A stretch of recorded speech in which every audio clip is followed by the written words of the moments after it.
Hello friend, आप सबका स्वागत है हमारे यूट्यूब चैनल क्रिकेट पे। दोस्तों, आज का हमारा पेपर यूपी टेट 2016 का अपर प्राइमरी लेवल का पेपर रहेगा। आज हम यूपी टेट के पेपरों को यहीं पे ख़त्म करेंगे, क्योंकि आप सबको पता है कि 2016, 17, 18, 19 हम 4 सालों के पेपर हैं वो कर चुके हैं। तो इससे ज़्यादा पुराने वाले पेपर करने से कोई ज़्यादा फ़ायदा नहीं है, वही रिपीटेड क्वेश्चन आपको मिलेंगे। इसलिए हम यही 4-5 सालों के पेपर हैं वो हर टेट के करेंगे। तो आज का हमारा पेपर अपर प्राइमरी लेवल के साइकोलॉजी के 30 क्वेश्चन इस वीडियो में आपको देखने को मिलेंगे। आप अगर मेरे पुराने वीडियो नहीं देखे हैं तो उनको भी देखिए, बहुत अच्छे और शानदार क्वेश्चन है साइकोलॉजी के। आप उनको ज़रूर देखिए। अलग अलग सब्जेक्ट की मतलब प्लेलिस्ट बनी हुई है, यूपी टेट की अलग है, एच टेट की अलग है, आरपीएससी फर्स्ट ग्रेड के सभी साइकोलॉजी के क्वेश्चन आपको अलग मिलेंगे। तो आप उनको एक बार ज़रूर देखिए, आपको बहुत ज़्यादा बेनिफिट है वो मिलेगा। तो दोस्तों, बिना किसी देरी के शुरू करते हैं आज का हमारा वीडियो को लास्ट तक ज़रूर देखिए।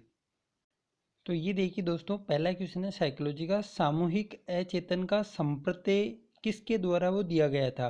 पावलोव, स्किनर, फ्रायड और युंग। तो दोस्तों, बहुत ही शानदार क्वेश्चन है कि सामूहिक अचेतन का संप्रत्यय वो किसके द्वारा दिया गया था। तो यहाँ पे हो जाएगा ऑप्शन नंबर 4, युंग के द्वारा। ऑप्शन 4 है वो बिल्कुल राइट है। सामूहिक अचेतन का संप्रत्यय वो युंग के द्वारा दिया गया था। युंग कहो या फिर जुंग भी कई बार लिखा हुआ आता है, एक ही व्यक्ति का नाम है। आप देखोगे हिंदी में युंग है और इंग्लिश में जुंग लिखा हुआ है, JUNG। तो युंग हो या जुंग हो, यही सही होगा। तो सामूहिक अचेतन का संप्रत्यय वो युंग के द्वारा दिया गया था। ऑप्शन नंबर 4 है वो यहाँ पे बिल्कुल राइट है। अब हम बात करते हैं अगले क्वेश्चन की। इरोस शब्द संबंधित है जीवन मूल प्रवृत्ति से, मरण मूल प्रवृत्ति से, भय मूल प्रवृत्ति से और प्राकृतिक मूल प्रवृत्ति से। तो आप सबको पता होगा कि फ्रायड के द्वारा 2 प्रकार की प्रवृत्तियां बताई गई थी, इरोस और थेंटोस।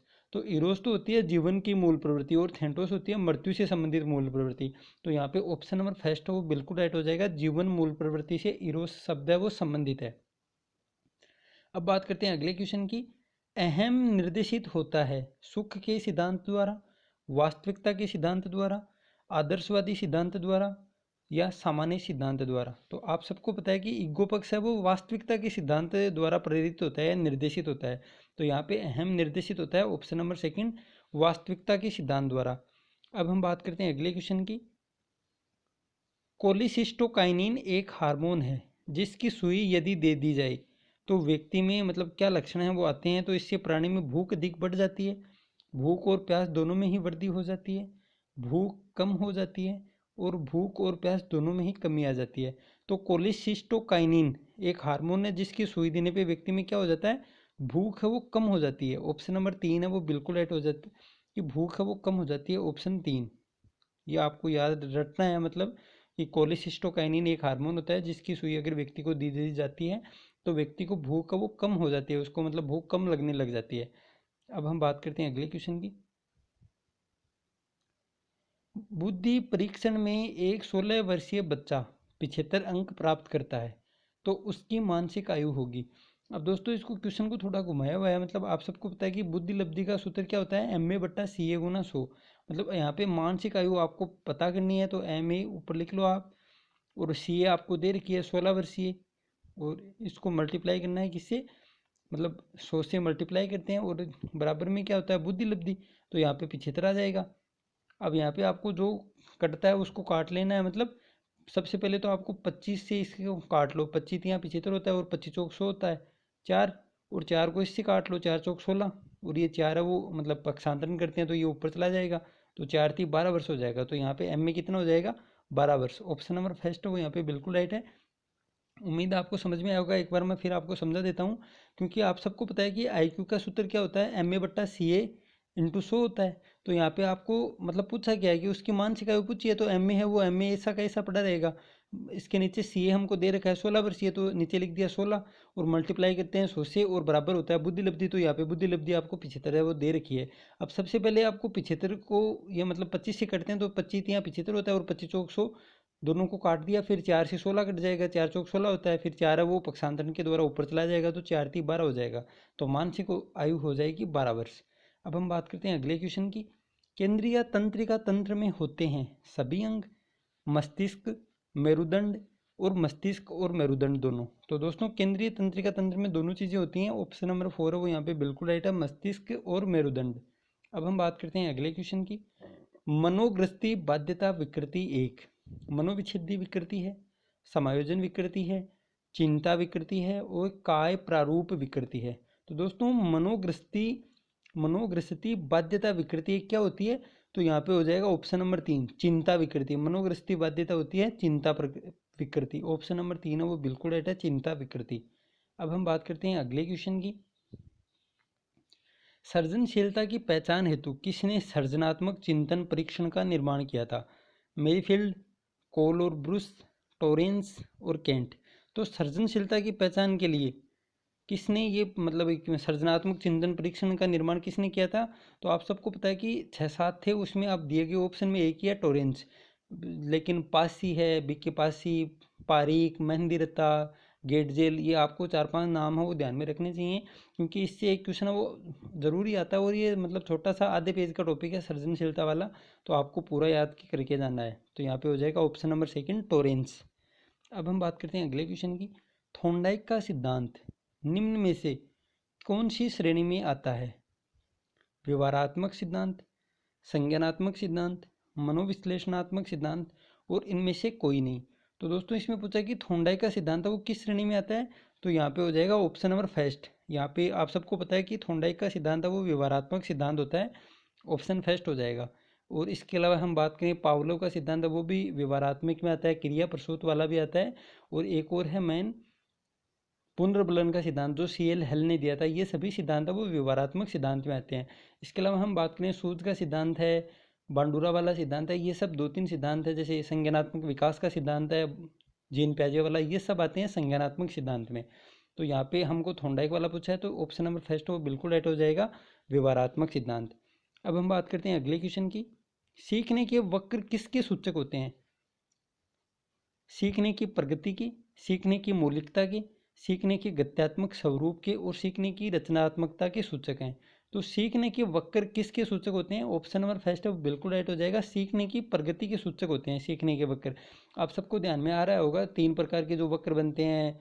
एक तो मिश्रित होता है, ऐसे आकार का भी या यू आकार का भी हम कहते हैं, जिसमें बच्चा एक बार सीखता है, एक बार कम सीखता है, एक बार ज़्यादा सीखता है। एक में उन्नतोदर वक्र होता है, एक नतोदर होता है। ये सब सीखने के वक्र होते हैं, तो ये सीखने की प्रगति के सूचक होते हैं। ऑप्शन नंबर फर्स्ट है वो यहाँ पे बिल्कुल राइट हो जाएगा। अब हम बात करते हैं अगले क्वेश्चन की। व्यक्तित्व का सामाजिक अधिगम सिद्धांत किसने दिया था? बांडुरा तथा वाल्टर, डोलर्ड तथा मिलर, कार्ल रोजर्स और यूंग। तो बहुत ही इजी क्वेश्चन है दोस्तों, बहुत बार ये तो आता है एग्जाम में। तो व्यक्तित्व का सामाजिक अधिगम सिद्धांत है वो बांडुरा तथा वाल्टर ने दिया था। ऑप्शन नंबर फर्स्ट है वो यहाँ पे बिल्कुल राइट हो जाएगा। और सीखने के वक्र में ऑप्शन फर्स्ट ही यहाँ पे राइट है, सीखने की प्रगति के ये सूचक होते हैं। अब बात करते हैं दोस्तों अगले क्वेश्चन की। मिरर ड्राइंग परीक्षण निम्न में से किसके मापन हेतु प्रयुक्त होता है? व्यक्तित्व, अधिगम, बुद्धि और नैतिकता। तो दोस्तों मिरर ड्राइंग परीक्षण पूछा है। आप सबको पता है कि आपको IQ वाले तो परीक्षण का पता है, लेकिन आपको ये 2-3 जिसके परीक्षण है ये भी याद रखने चाहिए। जैसे अभिक्षमता वाला भी क्वेश्चन आ सकता है, और ये मिरर ड्राइंग परीक्षण है, व्यक्तित्व के परीक्षण है, ये सब आपको ध्यान में रखनी है, क्योंकि आपको पता है कि कंपटीशन है वो बहुत ज़्यादा टफ हो चुका है। तो आपको एक ही क्वेश्चन भी छोड़ना नहीं है। और आप सबको पता है कि एग्ज़ाम भी लगभग आपकी मार्च अप्रैल के आसपास होने की पूरी संभावना है, तो आप तैयारी में जुट जाइए। तो दोस्तों आप बात करते हैं कि मिरर ड्राइंग परीक्षण वो किससे संबंधित है? तो ये होता है दोस्तों अधिगम से संबंधित। ऑप्शन नंबर 3 है वो यहाँ पे बिल्कुल राइट हो जाएगा, अधिगम से संबंधित, ऑप्शन 3। अब बात करते हैं अगले क्वेश्चन की। केंद्रीय प्रवृत्ति का एक माप है प्रसार क्षेत्र, माध्यिका, औसत विचलन और मानक विचलन। तो केंद्रीय प्रवृत्ति का माप पूछा है, तो केंद्रीय प्रवृत्ति का माप होता है माध्यिका। ऑप्शन नंबर 2 है वो यहाँ पे बिल्कुल राइट हो जाएगा, माध्यिका। अब हम बात करते हैं अगले क्वेश्चन की। निम्न में से कौन शेष से भिन्न है? निम्न में से कौन शेष से भिन्न है?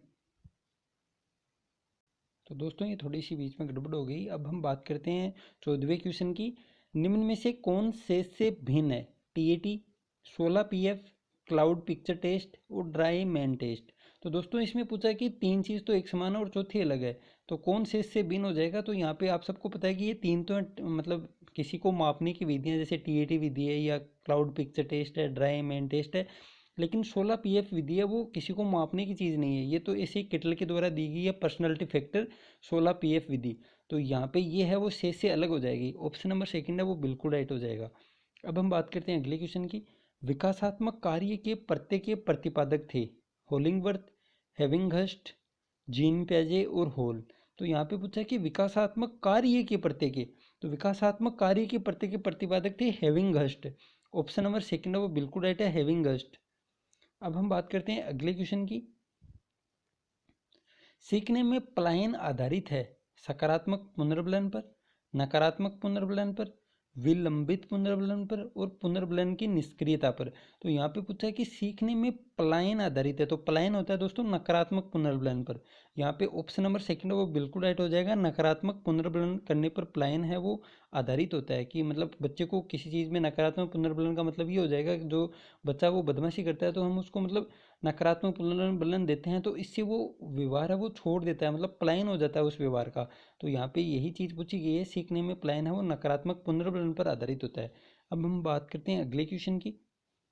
अधिगम के प्राथमिक नियमों में से एक है अभिवर्ती का नियम, प्रभाव का नियम, समानता का नियम और सहचारी अंतरण का नियम। तो दोस्तों ये तो बहुत ही इजी क्वेश्चन है।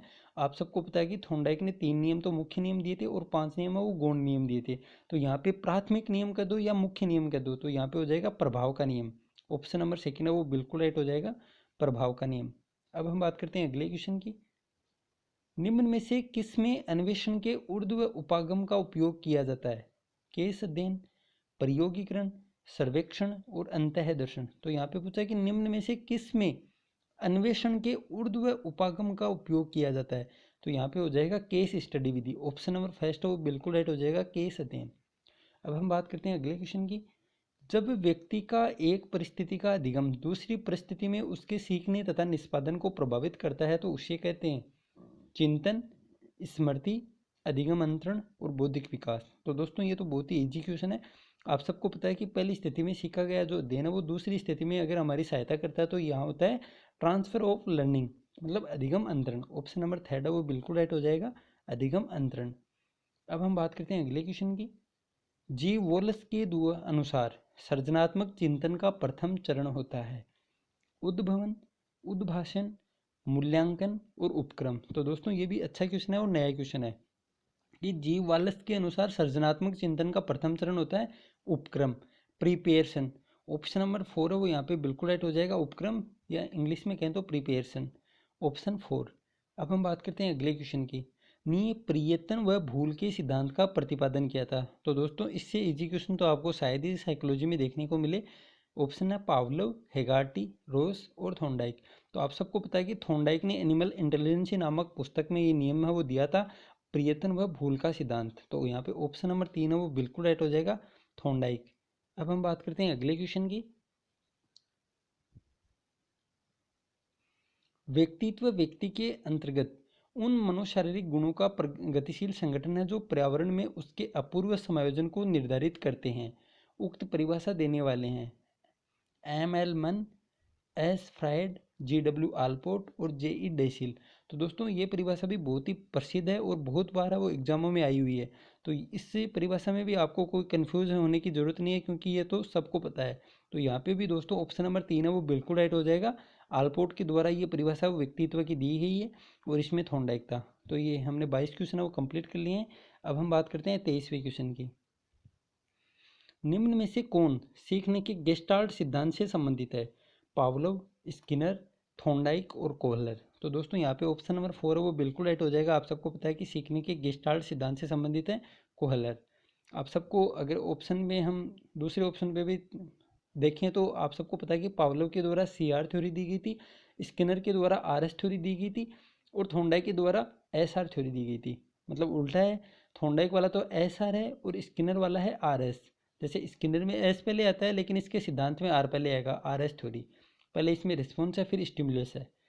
तो आपको कंफ्यूज है वो बिल्कुल नहीं होना है। आप जरूर मतलब प्रश्न सोल्व करेंगे तो आपको आत्मविश्वास वो अपने आप बढ़ेगा और आपकी याद करने की क्षमता और प्रश्न को सोल्व करने की क्षमता दोनों का विकास होगा।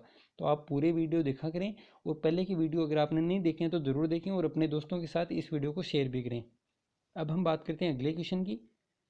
भाषा का वह घटक जो ध्वनि की गति के अनुक्रम संचालन एवं उसकी रचना से संबंधित नियम की चर्चा करता है उसे क्या कहते हैं?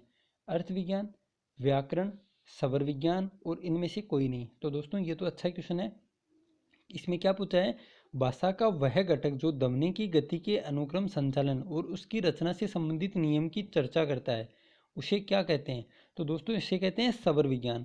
ऑप्शन नंबर 3 है वो यहाँ पे बिल्कुल राइट हो जाएगा। ऑप्शन नंबर 3 स्वर विज्ञान, फोनोलॉजी। अब हम बात करते हैं 25वें क्वेश्चन की। वुडवर्थ के अनुसार स्मृति का आयाम नहीं है। तो वुडवर्थ के अनुसार पूछा है, वुडवर्थ के अनुसार स्मृति का आयाम नहीं है धारण करना, पहचानना, पुनः स्मरण और तर्क करना। तो दोस्तों स्मृति का आयाम नहीं है तर्क करना। ऑप्शन नंबर 4 है वो यहाँ पे बिल्कुल राइट हो जाएगा। वुडवर्थ के अनुसार स्मृति का आयाम क्या नहीं है? तर्क करना। अब हम बात करते हैं अगले क्वेश्चन की। टीएटी द्वारा बनाया गया था।